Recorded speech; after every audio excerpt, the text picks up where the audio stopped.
Good morning, Internet. I'm here. I got 3 fully prepped and ready munchkins sitting right here over here by me. And they are ready to listen to Chapter 12 of The Lost Princess of Oz. I have no reason to stall. Let's begin. Chapter 12 is called The Czarover of Herku. Czarover is spelled C-Z-A-R, like old Russian Tsar, over. C-Z-A-R-O-V-E-R. So I'm assuming that makes them the Czarover Herku. The Czarover of Herku. Let's find out. Trot wakened just as the sun rose and, slipping out of the blankets, went to the edge of the great orchard and looked across the plain. Something glittered in the far distance. "It looks like another city," she said half aloud. "And another city it is," declared Scraps, who had crept to Trot's side unheard, for her stuffed feet made no sound. "It's the horse and I made the journey in the dark while you were all asleep, and we found over there a bigger city than this. There's a wall around it too, but it has gates and plenty of pathways." "Did you go in?" asked Trot. "No, for the gates were locked and the wall was a real wall, so we came back here again. It isn't far to the city. We can reach it in 2 hours after you've had your breakfast." Trot went back and, finding the other girls now awake, told them what Scraps had said. So they hurriedly ate some fruit. There were plenty of plums and feijoas in this part of the orchard. I don't know what a feijoa is. Then they mounted the animals and set out upon the journey to the strange city. Hank the mule had breakfasted on grass, and the lion had stolen away and found a breakfast to his liking. He never told what it was. But Dorothy hoped the little rabbits and the field mice had kept out of his way. She warned Toto not to chase birds, and gave the dog some apple, with which he was quite content. The Woozy was as fond of fruit as any other food except honey, and the Sawhorse never ate at all. Except for their worry over Ozma, they were all in good spirits as they proceeded swiftly over the plain. Toto still worried over his lost growl, but like a wise little dog kept his worry to himself. Before long the city grew nearer, and they could examine it with interest. In outward appearance, the place was more imposing than Thi, and it was a square city with a square, 4-sided wall around it, and on each side was a square gate of burnished copper. Everything about the city looked solid and substantial. There were no banners flying, and the towers that rose above the city wall seemed bare of any ornament whatever. A path led from the fruit orchard directly to one of the city gates, showing that the inhabitants preferred fruit to thistles. Our friends followed this path to the gate, which they found fast shut. But the wizard advanced and pounded upon it with his fist, saying in a loud voice, "Open!" At once there rose above the gate wall a row of immense heads, all of which looked down at them as if to see who was intruding. The size of these heads was astonishing, and our friends at once realized that they belonged to giants, who were standing within the city. All had thick bushy hair and whiskers, on some the hair being white and on others black or red or yellow, while the hair of a few was just turning gray, showing that the giants were of all ages. However fierce the heads might seem, the eyes were mild in expression, as if the creatures had been long subdued, and their faces expressed patience rather than ferocity. "What's wanted?" asked one giant in a low, grumbling voice. "We are strangers, and we wish to enter the city," replied the wizard. "Do you come in war or peace?" asked another. "In peace, of course," retorted the wizard, and he added impatiently, "Do we look like an army of conquerors?" "No," said the first giant who had spoken. "You look like innocent tramps, but one can never tell by appearances. Wait here until we report to our masters. No one can enter here without the permission of Vig, the Czarover." "Who's that?" inquired Dorothy, but the heads had all bobbed down and disappeared behind the wall, and there was no answer.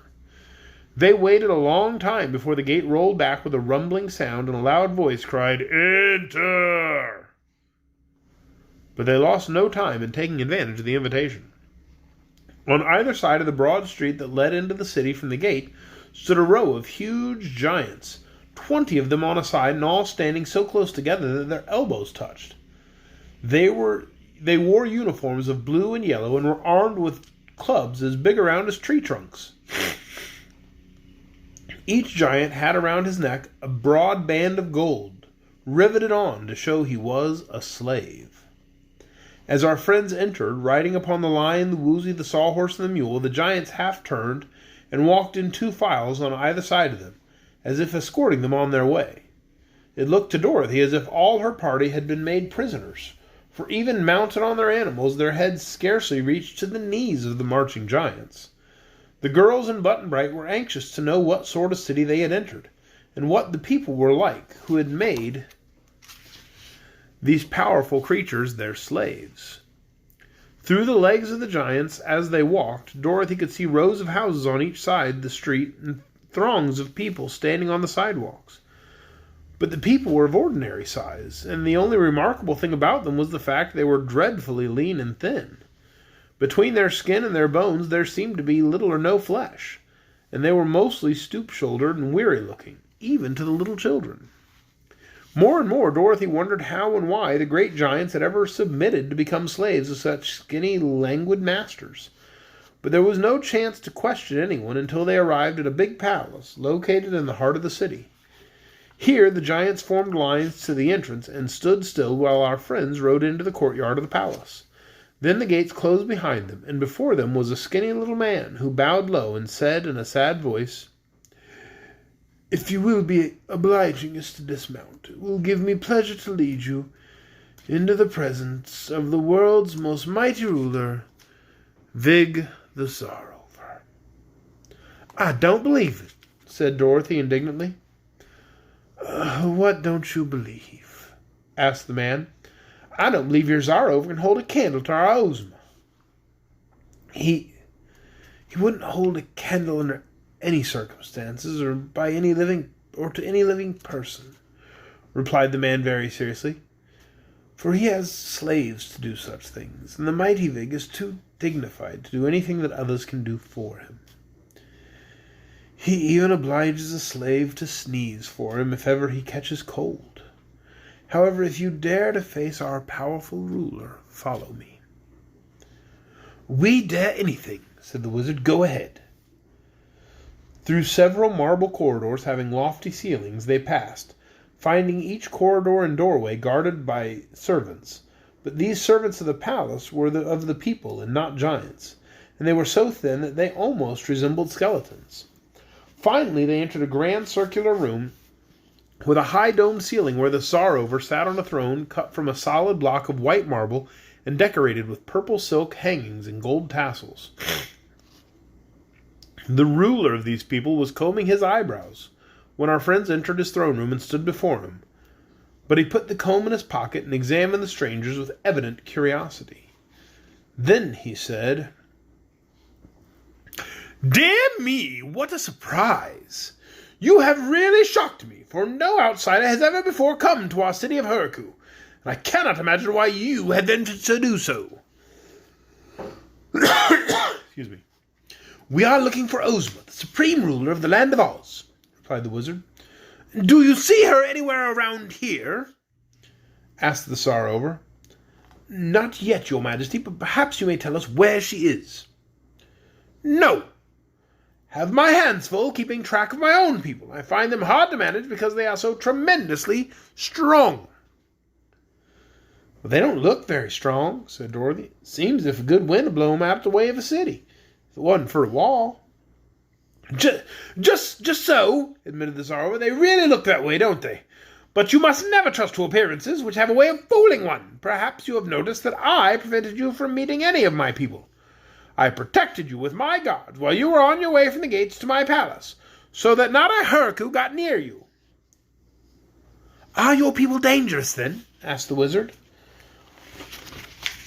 "To strangers, yes, but only because they are so friendly, for if they shake hands with you, they are likely to break your arms or crush your fingers to jelly." "Why?" asked Button-Bright. "Because we are the strongest people in the world." "Pshaw!" exclaimed the boy. "That's bragging. You probably don't know how strong other people are. Why, once I knew a man in Philadelphia could bend iron bars with just his hands." But mercy me, there's no trick to bend iron bars, said his majesty. Tell me, could this man crush a block of stone with his bare hands? No one could do that, declared the boy. If I had a block of stone, I'd show you, said the Czarover, looking around the room. Ah, here is my throne. The back is too high anyhow, so I'll just break off a piece of that. He rose to his feet and tottered in an uncertain way around the throne. Then he took hold of the back and broke off a piece of marble over a foot thick. This, said he, coming back to his seat, is very solid marble, and much harder than an ordinary stone. Yet I can crumble it easily with my fingers, a proof that I am very strong. Even as he spoke, he began breaking off chunks of marble and crumbling them as one would a bit of earth. The wizard was so astonished that he took a piece in his own hands and tested it, finding it very hard indeed. Just then one of the giant servants entered and exclaimed, "Oh, your majesty, the cook has burned the soup. What shall we do?" "How dare you interrupt me?" asked the Czarover, and grasping the immense giant by one of his legs, he raised him in the air and threw him headfirst out of an open window. "Now tell me—" Oh, wait, I'm sorry. This is the Czarover, not Button-Bright. "Now tell me," he said, turning to Button-Bright, "could your man in Philadelphia crumble marble in his fingers?" "I guess not," said Button-Bright, much impressed by the skinny monarch's strength. "What makes you so strong?" inquired Dorothy. "It is the zozoso," he explained, "which is an invention of my own, and I and all my people eat zozoso, and it gives us tremendous strength. Would you like to eat some?" "No, thank you," replied the girl. "I don't want to get so thin." "Well, of course one can't have strength and flesh at the same time," said the Czarover. "Zozoso is pure energy, and it's the only compound of its sort in existence. I never allow our giants to have it, or they would soon become our masters, since they are bigger than we, so I keep all the stuff locked up in my private laboratory. Once a year I feed a teaspoonful of it to each of my people, men, women, and children, so every one of them is nearly as strong as I am. Wouldn't you like a dose, sir?" he asked, turning to the wizard. "Well," said the wizard, "if you could give me a little zozoso in a bottle, I'd like to take it with me on my travels. It might come handy on occasion." "To be sure, I'll give you enough for 6 doses, promised the Czarover. "But don't take more than a teaspoonful at a time. Once Ugu the shoemaker took 2 teaspoonfuls, and it made him so strong that when he leaned against the city wall to push it over, we had to build it up again." "Who's Ugu the shoemaker?" asked Button-Bright curiously, for he now remembered that the bird and the rabbit had claimed Ugu the shoemaker had enchanted the peach he had eaten. "Why, Ugu's a great magician who used to live here, but he's gone away now," replied the Czarover. "Where has he gone?" asked the wizard quickly. "I am told he lives in a wickerwork castle in the mountains to the west of here. You see, Ugu became such a powerful magician that he didn't care to live in our city any longer, for fear we would discover some of his secrets. So he went to the mountains and built a splendid wicker castle, which is so strong that even I and my people could not batter it down, and there he lives all by himself." "This is good news," declared the wizard, "for I think this is just the magician we are searching for. But why is he called Ugu the shoemaker?" "Once he was a very common citizen here and made shoes for a living," replied the monarch of Herku. "But he was descended from the greatest wizard and sorcerer who has ever lived in this or any other country, and one day Ugu the shoemaker discovered all the magical books and recipes of his famous great-grandfather, which had been hidden away in the attic of the house. So he began to study the papers and books and practice magic, and in time he became so skillful that, as I said, he scorned our city and built a solitary castle for himself." "Do you think," asked Dorothy anxiously, "that Ugu the shoemaker would be wicked enough to steal our Ozma of Oz?" "And the magic picture?" asked Trot. "And the great book of records of Glinda the Good?" asked Betsy. "And my own magic tools?" asked the wizard. "Well," replied the Czarover, "I won't say that Ugu is wicked exactly, but he is very ambitious to become the most powerful magician in the world. So I suppose he would not be too proud to steal any magic things that belong to anyone or anybody else, if he could manage to do so." But how about Ozma? Why would he wish to steal her? Questioned Dorothy. Don't ask me, my dear. Ugu doesn't tell me why he does things, I assure you. Well, then we must go and ask him ourselves, declared the little girl. Wouldn't do that if I were you, advised the Czarover, looking first at the three girls, then at the boy and the little wizard, and finally at the stuffed patchwork girl. If Ugu has really stolen your Ozma, he will probably keep her a prisoner, in spite of all your threats or entreaties. And with all his magical knowledge, he would be a dangerous person to attack. Therefore, if you are wise, you will go home again, find a new ruler for the Emerald City in the land of Oz, but perhaps it isn't Ugu the shoemaker who has stolen your Ozma. The only way to settle that question, replied the wizard, is to go to Ugu's castle and see if Ozma is there. If she is, we will report the matter to the great sorceress Glinda the Good, and I'm pretty sure she will find a way to rescue our darling ruler from the shoemaker. Well, do as you please, said the Czarover, but if you are all transformed into hummingbirds or caterpillars, don't blame me for not warning you. They stayed the rest of that day in the city of Herku, and were fed at the royal table of the Czarover and given sleeping quarters in the palace. The strong monarch treated them very nicely and gave the wizard a little golden vial of zozoso to use if ever he or any of his party wished to acquire great strength. Even at the last, the Czarover tried to persuade them not to go near Ugu the shoemaker, but they were resolved on the matter, and the next morning bade the friendly monarch a cordial goodbye, and mounting upon their animals, left the Herkus and the city of Herku, and headed to the mountains that lay to the west. And that is the end of chapter 12, the Czarover of Herku. So, I don't know, we're going to go see Ugu the shoemaker. He's going to be real ticked at Button Bright for eating that peach. I guess we'll find out what happens tomorrow night, 8 o'clock right here, Facebook Live, when we read chapter 13, The Truth Pond. I hope you'll join us then. Good night, everyone.